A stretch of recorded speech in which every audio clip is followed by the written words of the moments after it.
So, Rupert, can you talk to us about the houses that James Phinney Baxter and Uncle Percy and other Baxters lived in Portland? Please? Well, I can't tell you much other than the fact that James Phinney Jr. lived in the house which is now the main house of the Waynfleet School. And it was a beautiful house and attested to the fact that he at one time was the wealthiest of the Baxters until he lost his money through Fidelity Trust. Uncle Percy inherited the Deering Street home, which later became an apartment building and was eventually torn down. And what address was that? 61 Deering Street. 61 Deering. It's now a parking lot, right? It was an apartment. It was made into apartments after Uncle Percy sold it, and it really deteriorated, and they finally tore it down. But Uncle Percy had moved into the home of Eugene Baxter, which is where Uncle Percy lived for the rest of his life. And where was that? I believe on the corner of West and Pine Street. Is it still standing? Oh yeah. Oh, is that the Waynfleet? House, That's yeah. the Waynfleet house? No. No. That's right next to Maine Medical Center. And that's where Uncle Percy lived until he died. Yeah. Yeah.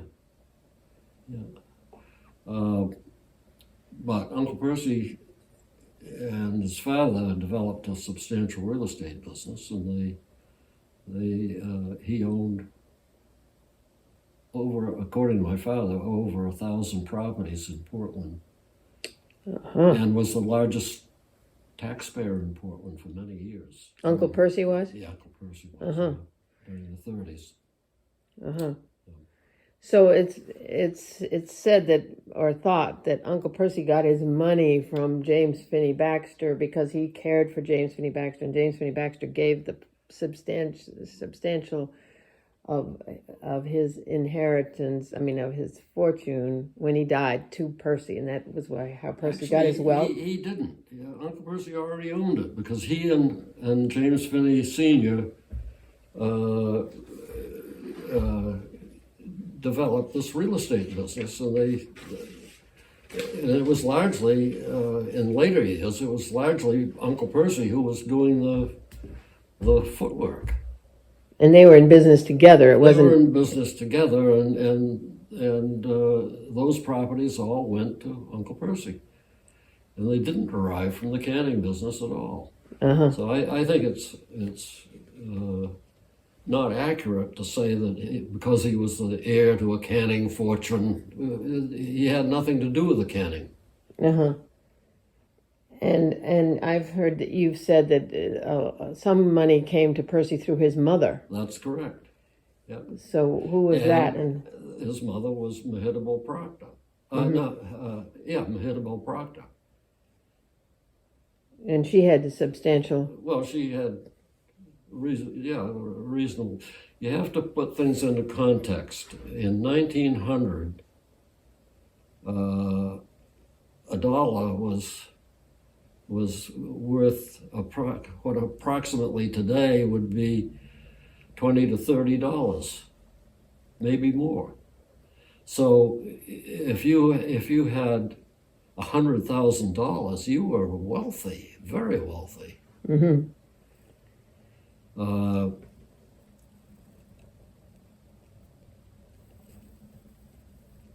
I don't think that people can quite get a handle on what inflation does to things and how people's perceptions have changed. But in the 19th century, $1 a week, $1 a day was considered a substantial wage. Wow. Now today, we have practically given up using change. Young people don't use change at all. In fact, a lot of them don't even use paper money. They just use credit cards. Right. And online banking. things have changed. Yeah, absolutely. Absolutely. So, okay. Well, that's a very good summary of Percy's holdings and Percy's wealth and his relationship with his father and Portland. So, thank you. To go back and give you a little idea in how things have changed, the Bath Trust Company failed in 1907. It was controlled, I believe, by Charles Morse, who was a robber baron and ended up in prison. But at any rate, my grandfather and Uncle Percy bought the majority of the stock in the bank. Well, Uncle Percy had, I think, if I remember correctly, 250 shares. And at that time, the par value of $100 would be $25,000. Well, when it liquidated in 1958, it liquidated at almost $2,000 a share. So Uncle Percy's $25,000 investment became $500,000. Well, it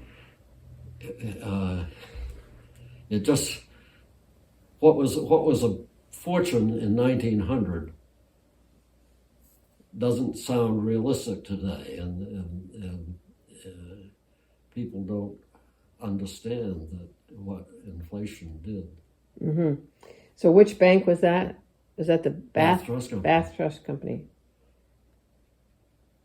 So Uncle Percy and your dad. No, and my grandfather. I mean your grandfather.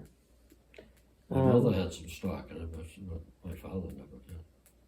Okay, and did that come to have a relationship with Brunswick? Anything? Well, Rupert was. Rupert and Hartley controlled Brunswick, and Rupert and Uncle Percy controlled Bath. Okay. Okay. So the banking piece and the real estate piece and the canning piece all interplayed together. Yeah, they always big time. Yeah, because the banks are the financiers. Yeah. And the Baxters are on the boards of all those. Fraternity Company, which was owned by the estate of James Phinney Baxter, which was not left to Uncle Percy, incidentally, but to the rest of the Baxters. It was operated by, after Uncle Percy resigned, John Baxter became the president. My father became the treasurer, and I think I was the clerk. And what was this? This was the Fraternity Company. We owned the Baxter Building in Portland and the Trelawney Building. The Fraternity Company owned the Baxter Building, which was the... Well, the main tenant was Montgomery Ward. But that was originally the library? No. This, the Baxter Building on Congress Street. Right, that wasn't the library, the Baxter Building? Where was the library? The Baxter Library was at Upper Congress Street. The Baxter Building was on Lower Congress Street. Oh. On the other side of the street. Still is. So there is a Baxter Building on Congress Street. I don't even know where that is. Lower Congress. Well, it's on the left-hand side between Monument Square and Congress Square. Okay. All right.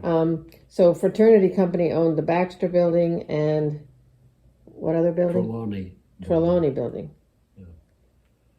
And that's when Clinton Baxter got into trouble with his father, one of the times that he did, by saying that he wasn't going to get involved with any of his father's crazy real estate schemes, which was to build the Trelawney Building and the Baxter Building. So where the Baxter Library was at a different time? No, the Baxter Library was up near Longfellow Square. Right. And that was a gift from James Phinney Sr. to the city of Portland. Had nothing to do with the family. Right, because it came straight. It was built Yeah. for the city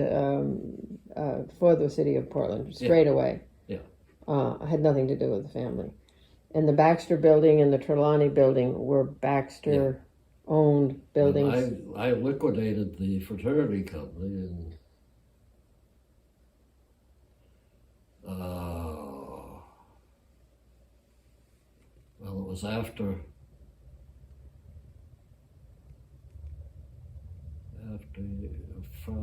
your grandfather died, I think.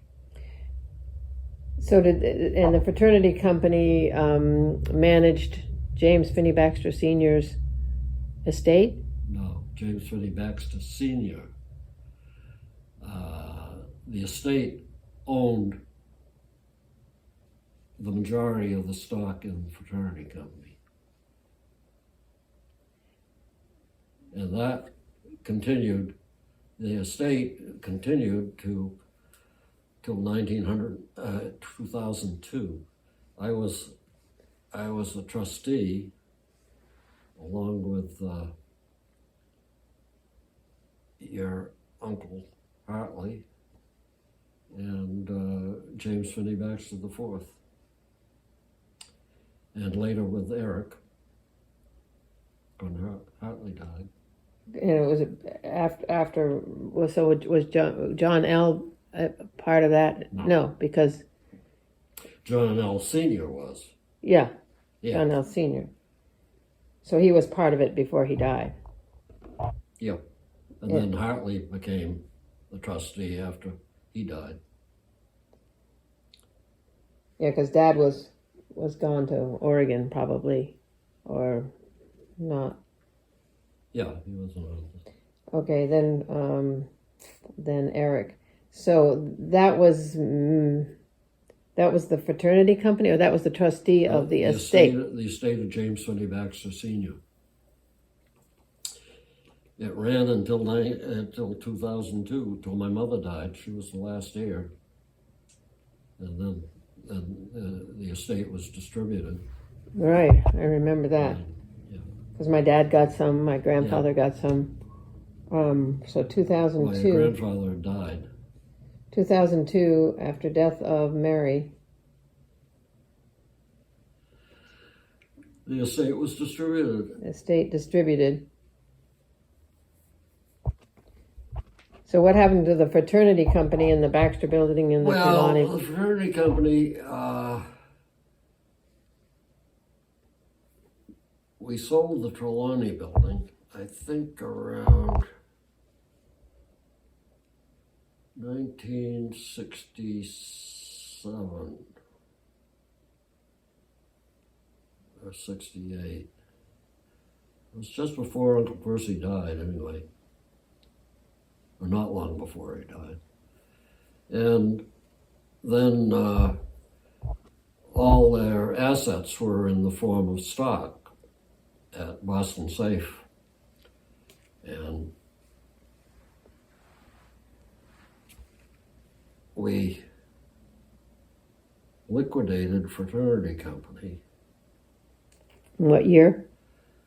Well, I don't remember. I did it. I have to remember, but I don't.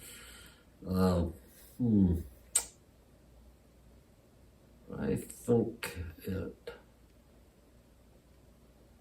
Oh shoot! I don't remember. I think it was in the 70s. I think it was probably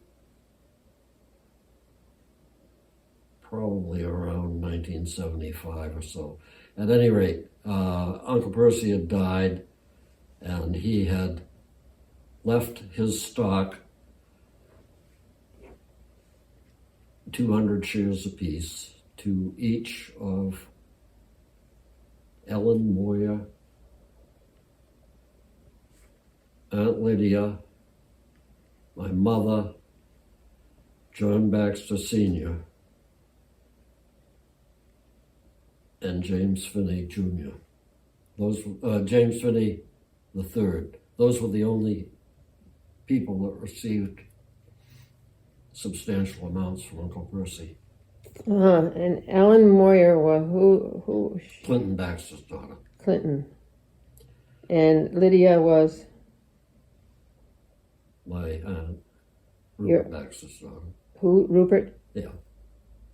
Rupert. And Mary was Rupert's granddaughter. yeah, daughter. Rupert's daughter. Yeah. Daughter. Okay, and then JLB Sr. was my grandfather. And James Phinney the fourth, the third, was the president of Williams. Right. So he gave 200 shares of the They each got 200 shares. of the fraternity company.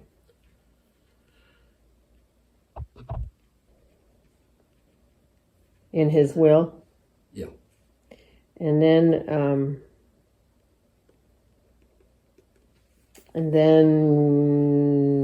so he died in 1916. 69. And then ultimately you sold the buildings shortly before he the died. buildings had been sold long before that. Yeah. And then you liquidated it, and then what happened on the liquidation in 75 as far as Distributed the money. Distributed the money to But them? most of it went to those 5 people plus the estate. And the estate continued on until 2002. Right. Money went to the estate and these 5 people. Okay. Yep. All right. So it's kind of interesting because he had lots of other nieces and nephews, and those were the only ones he left anything to. Okay. But he was close to Ellen Moyer. He was close to John Baxter. He was close to James Phinney, and he was close to my aunt and my mother. Yeah. So he And left. he wasn't to the others. Right. You know, Ellen Marlow, for example, Sarah Langley, Emily Holmes, they all lived right here. They never had anything to do with him. And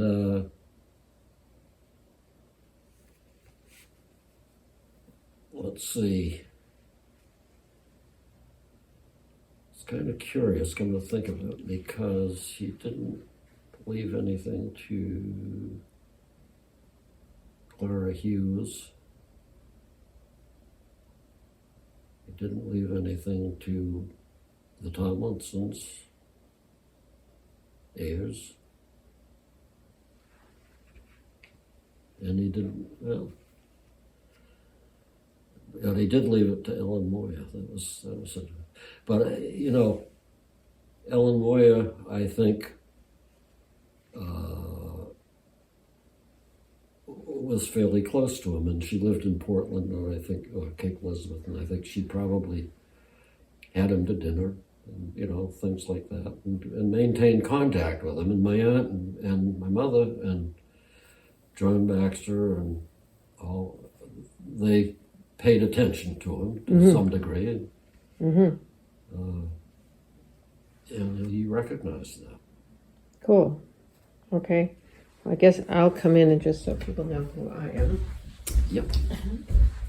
Have we been running all this time? Yeah, Oh, dear. so I'm Connie Baxter Marlow, and I've been here with Rupert Baxter White, who's 89, just recently turned 89, and we've just been talking about the Baxter family, financial aspects of the Baxter family history. So thank you very much, Rupert. You're welcome. And yeah, it's been running, so here it is. Oh dear.